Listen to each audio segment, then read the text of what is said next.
কলকাতার আবাসিক হোটেলে অগ্নিকাণ্ডে নিহত ৭ বাংলাদেশের মধ্যে সাতক্ষীরার ২ জনের মধ্যে একজনের মরদেহ সকালে ভোমরা ইমিগ্রেশন দিয়ে বাংলাদেশে আনা হবে। এ বিষয়ে বিস্তারিত জানাতে ভোমরা ইমিগ্রেশনে আছেন সহকর্মী মমতাজ আহমেদ বাপি। সরাসরি যাচ্ছি তার কাছে। বাপি, নিহত সেই আলিমুজ্জামান সাজুর মরদেহ হস্তান্তর হবে। এই হস্তান্তর করতে ওপার থেকে তার আত্মীয় স্বজন লাশটি নিয়ে আসছে। কলকাতা থেকে তারা ছেড়েছে সকাল 7:30টার দিকে, এখনো এসে পৌঁছায়নি। তবে অতি অল্প সময়ের মধ্যে এখানে এসে পৌঁছাবে বলে জানিয়েছে তার ছোট ভাই দীপু।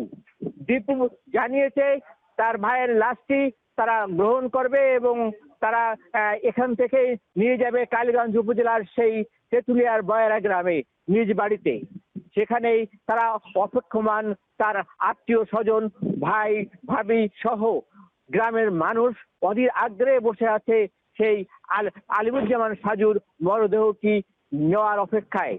তারা জানিয়েছে যে এই চিকিৎসা করতে সে গিয়েছিল ভারতে, সেখানে নেই নিরাপত্তা, নেই কোনো বাংলাদেশিদের এই নিরাপত্তা।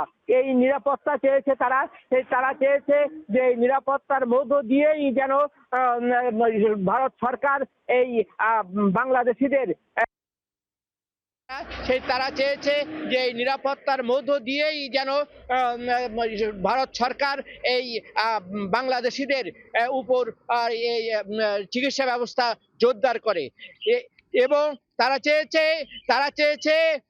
চেয়েছে যে এই ক্ষতি, যে অপূরণীয় ক্ষতি হয়েছে, এই ক্ষতি যেন ভারত সরকার তাদের কাছে দাবি করেছে পরিবার। এই ছিল সাতক্ষীরার ভোমরা ইমিগ্রেশন থেকে আলিমুজ্জামান সাজুর মরদেহ হস্তান্তরের সর্বশেষ। সাতক্ষীরা থেকে সরাসরি যুক্ত।